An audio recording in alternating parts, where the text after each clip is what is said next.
इस सेशन के अंदर एरे फंक्शन की एक और एग्जांपल को समझने की कोशिश करते हैं।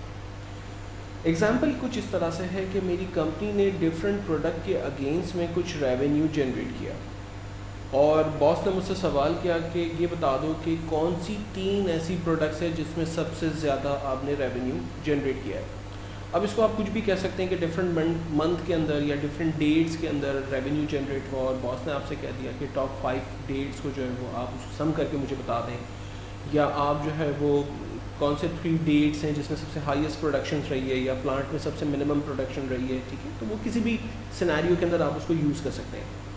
तो एक तरीका तो ये हो सकता है कि हम पहले कंडीशनल फॉर्मेटिंग लगाकर उन जो भी रिक्वायरमेंट है, जैसे सपोज हमें 3 लार्ज वैल्यूज़ को सम करना है, तो सबसे पहले तो मैंने अपने कंप्लीट न्यूमेरिकल डाटा को रेंज में लिया, कंडीशनल फॉर्मेटिंग के ज़रिए उसे हाईलाइट करवा दिया ताकि मुझे कम से कम ये पता चल जाए कि इसमें से लार्ज 3 वैल्यूज़ है कौन सी, एंड देन उसके बाद फिर मैं बारी बारी जाके उनको सम कर दूँ, like equals to this value plus this value और दिस वैल्यू। और आप समझ सकते हैं कि ये टोटली नॉन प्रोफेशनल मेथड है, बिकॉज के अभी तो बहुत छोटी सी डेटाबेस है और इसमें एक एक सेल को जाकर सम करना ये बड़ा आसान है, लेकिन रियल सिनेरियो में हमें पता है कि डेटाबेस बहुत लार्ज लेवल पर होती है और उसमें एक एक नंबर को जा सेलेक्ट करना इसमें काफ़ी टाइम भी लग रहा होता है।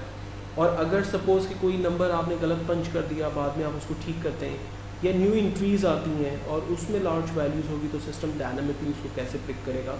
कंडीशनल फॉर्मेटिंग तो आपने लगा दी कि भाई लार्ज 3 वैल्यूज़ को हाईलाइट करे, तो उसे जब भी कोई नया नंबर मिलेगा तो वो उसे हाईलाइट कर देगा, ठीक है। ये तो आपने कंडीशनल फॉर्मेटिंग से किया, लेकिन सम के अंदर तो ऐसी कोई आपने कंडीशन नहीं लगाई है कि जो डायनामिकली वैल्यूज़ को पिक करे। तो हमें पता है कि एक्सेल में एक लार्ज का फंक्शन है, LARGE।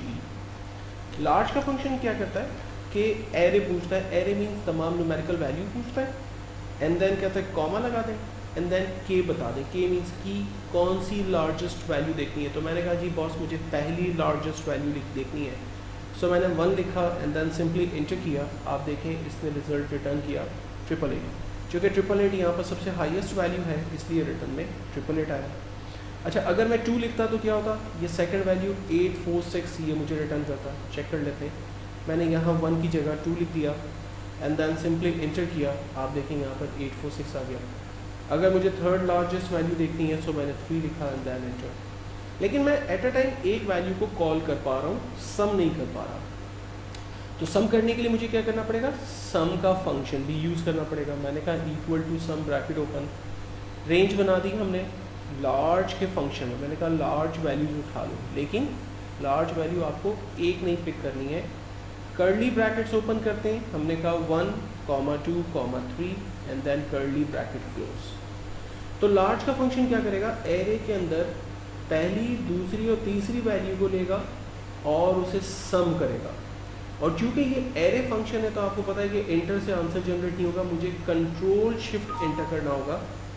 फाइनली यस, क्योंकि एक ब्रैकेट और लास्ट में मुझे सम का क्लोज करना था, वो मैंने नहीं किया था, तो मुझे 3 वैल्यू का सम मेरे पास आ गया। अगर मैं इन 3 वैल्यूज़ को नॉर्मली चेक कर लेता हूँ, like first value control press किया हुआ, सेकंड वैल्यू कंट्रोल प्रेस किया हुआ, थर्ड वैल्यू, और मैं अपने स्टेटस बार को चेक कर रहा हूँ तो आंसर आ रहा है 2470 और यहाँ पर भी 3 लार्जेस्ट वैल्यू आ रही है 2470। सपोज़ अगर मुझे इसी तरह से मिनिमम वैल्यूज़ निकालनी है कि स्मॉलेस्ट 3 वैल्यूज़ कौन सी हैं इन सेल्स के अंदर, तो फंक्शन बिल्कुल इसी तरह से हमने लिखा इक्वल टू सम करे किसे, हमने कहा स्मॉल वैल्यू को, स्मॉल में सबसे पहले कहता है एरे बता दें, हमने अपने डाटा की रेंज बता दी एंड देन कॉमा, के कहता है बताइए यानी कीज़ बताइए, तो हमने कर्ली ब्रैकेट ओपन किया और हमने लिखा फर्स्ट, सेकंड और थर्ड स्मॉलेस्ट वैल्यू आपने पिक करनी है। जब वो फर्स्ट, सेकंड और थर्ड स्मॉलेस्ट वैल्यू को पिक कर लेगा इस रेंज के अंदर तो उसे क्या करेगा, सम करेगा। सो हमने स्मॉल का ब्रैकेट क्लोज किया, सम का ब्रैकेट क्लोज किया and then control shift enter करना, ये ख्याल रखना है आपने कंट्रोल शिफ्ट एंटर किया, यहाँ पर आंसर आ गया 3 स्मॉलेस्ट वैल्यू 748 है। हम अपने सेल को चेक कर लेते हैं, फर्स्ट वैल्यू कंट्रोल के साथ सेकंड एंड थर्ड वैल्यू पे मैंने क्लिक किया, आंसर बिल्कुल एक्यूरेट है 748। तो इस तरह से अगर पूरे मंथ के अंदर आपकी सबसे मिनिमम सेल्स, टॉप सेल्स अगर आप देखना चाहते हैं, आपके पास सेल्स रिप्रेजेंटेटिव्स काम कर रहे हैं, पूरे महीने में उन्होंने सबसे कम सेल्स क्या की है, सबसे हाईएस्ट सेल्स क्या की है, अगर आप ये देखना चाहते हैं तो इन तमाम एक्टिविटीज़ के लिए आप एरे फंक्शन की मदद लेते हुए काम कर सकते हैं।